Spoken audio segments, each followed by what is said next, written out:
Hello again, I'm Bob Weir with another interview of People in the News in North Texas. My special guest today is Congressman Michael Burgess, our representative in the 26th District of Texas. Thank you for being here, Congressman. Bob, thanks for having me on.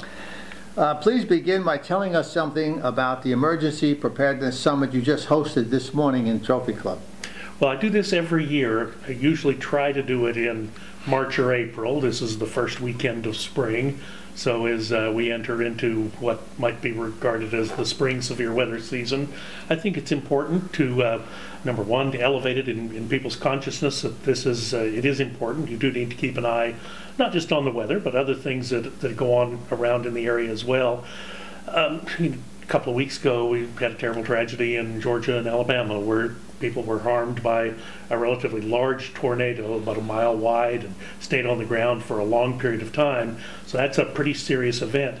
We live in Tornado Alley in North Texas, and we are the most densely populated part of Tornado Alley. So if we have a storm on that order of magnitude, that size, for that period of time, it's going to do an enormous amount of damage and put a great deal of lives and property in peril. So I want people to be aware of that. A lot of people are just moving to the area, haven't lived here. If they're coming from California, the Northeast, they may not be familiar with our weather patterns during the spring, but it's important that they do be aware. And then, of course, you've got other things. You've got grass fires. You've got other types of natural disasters that can occur. And then we have man-caused disasters that can occur also. So important to know when that disaster occurs, yeah, you can call a first responder, but really it's on you to help yourself and your family and get through those first critical moments. And then the first responders, and we've got great ones in the area, then the first responders also come in, and then our state and federal partners show up later in the sequence to help people recover. That is really important information. I know it scares the heck out of us whenever there's a tornado warning around here. You know, we're under the stairs somewhere with pillows and that's exactly the right thing to do. Yeah, boy, it's we've had several here over the years we've lived here. It's been real scary times, so that's good information.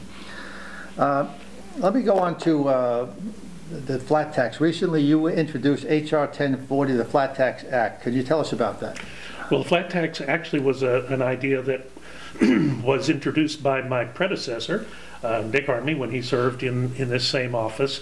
And when I first learned about the flat tax back in 1995, I thought what a phenomenally good idea, how great it would be to have things so simplified, how great it would be to have the tax code not being in charge of social engineering, but just collecting the revenue to run the government.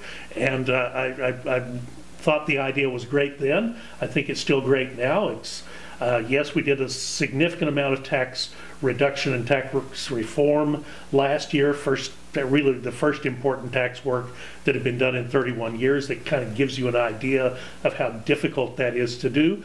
But I do think the concept of a flat tax is still important, and even though there was significant simplification that occurred with the bill we passed last year, it could be much simpler still with a single rate flat tax. The argument always comes up, well, you wouldn't collect enough money to fund the government at the rates that you're proposing, 17%. Historically, that might be just a little bit of an underestimate, but it wouldn't hurt the government to perhaps dial back a little bit, but we can have that discussion. But here's the thing, historically, the federal government has the tax expenditure has been right around 18% of the gross domestic product. So that's why that number historically has been chosen. It would sure be a relief to tens of millions of Americans if you could do your taxes on a postcard or, you know, something of that nature. And that was the idea behind the tax reform that passed last year. We'll see with this tax filing season whether that turns out to be correct for people. I thought it could have been a little simpler still, but I supported the tax bill last year because I thought it was a significant step in the right direction. All right, let me move on to something else that was controversial recently. An amendment to a House bill was proposed by a Democrat to lower the voting age in federal elections from 18 to 16. You were the only Republican in the House to vote for the amendment, which failed. Many constituents, including me, were shocked to learn about that vote. Do you believe 16-year-olds are competent to vote? Well, first off, I wanted to give you something to talk about. And so mission accomplished, right? Oh, absolutely, yes. Look, Part of my job as your representative is I'm assigned to the Rules Committee. I sit on the Rules Committee. One of the tasks on the Rules Committee, now Republicans are in the minority, so we don't really get to drive the agenda, but the Democrats bring the bills that they are going to have on the floor, to have voted on the floor. And sitting in the Rules Committee, you are obligated to listen to all of the amendments that people bring forward. I had 2 amendments myself to that larger bill, H.R. 1. And as I sat and listened to the amendments that were being proposed, that people had brought forward, there was this amendment that did stand out in my mind. And at first, look, this is not something that I had particularly championed over the years, but as this individual brought up the point that 16-year-olds are participating members of our society. They do work, they do pay at least payroll taxes, if not federal income taxes, and should they not have a say in how their government is run? And then as I thought about it, I had recommended at the Rules Committee that they make this amendment in order and hear it on the floor, as well as recommending that my amendments be made in order, which they weren't. But when I thought about it in greater depth, what is one of the largest things that we're handing off to the next generation? Well, yes, it's a great country and a wonderful system that has evolved over the years, but we're also handing off a significant amount of debt. I mean, there's a structural debt, which is our national debt, that every young person is going to inherit, as well as, particularly for those just entering and leaving adolescence, is the student debt that they have encountered. And yes, it's correct to say that, well, that's voluntary. They did not have to borrow the money, and true, they did not. But it has become so easy to borrow that money, and the colleges encourage that indebtedness, and yet that type of indebtedness is different from any other in that you can't discharge it in a bankruptcy. That debt will stay with those youngsters throughout their lives until it is successfully resolved, the same as the national debt will stay with them. So, okay, here's the question then.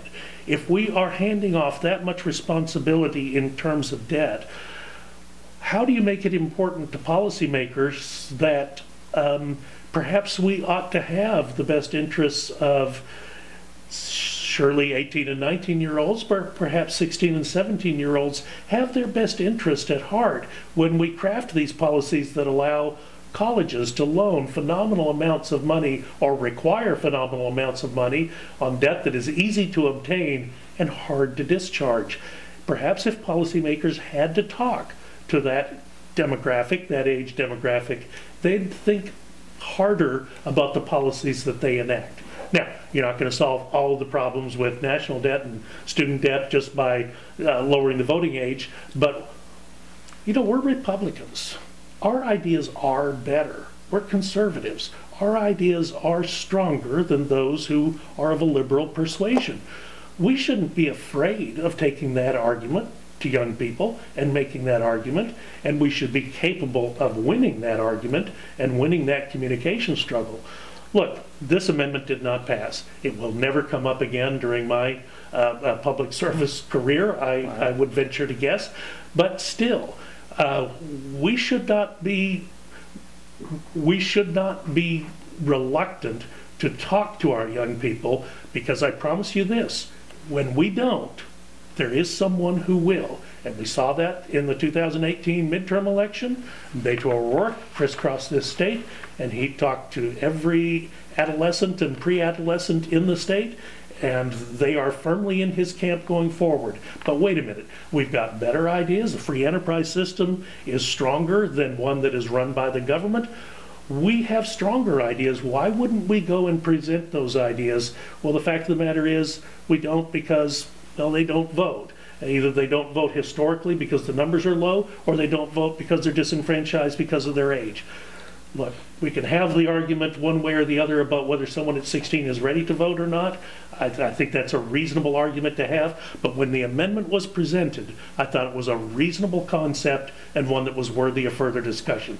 Now, if you'd like to know the amendments that I introduced that didn't get accepted, one was that Speaker Pelosi should release her income taxes for the last 10 years. Remember, that was part of the larger bill. Right. They were going after the president's taxes. Well, if you're going after the president's, let's have the speaker's too, because after all, she's second in line to the president.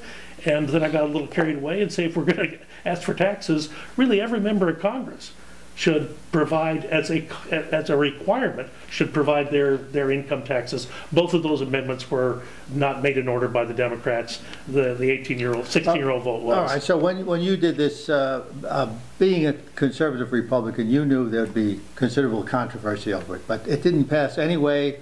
So I'm just going to take a moment to editorialize here by saying that I've known you since you ran for your first term in Congress, and given the fact that you gave me my first job when I was 16. Well, yeah,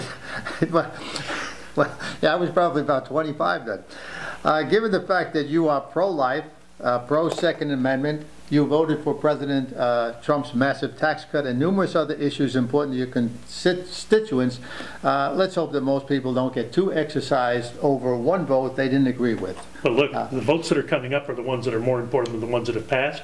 We have an enormous vote coming up to sustain the president's veto on the wall funding, which that will happen next week. And obviously I'm prepared to sustain the president's veto there.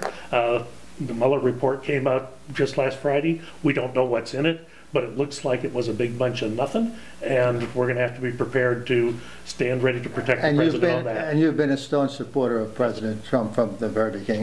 We're coming to an end, so I just want to thank you, Dr. Burgess, for being here. I can imagine how busy your schedule is, so I sincerely thank you for taking the time to come here for this. Great. Thank you both. Thank you very much, and thank you for watching.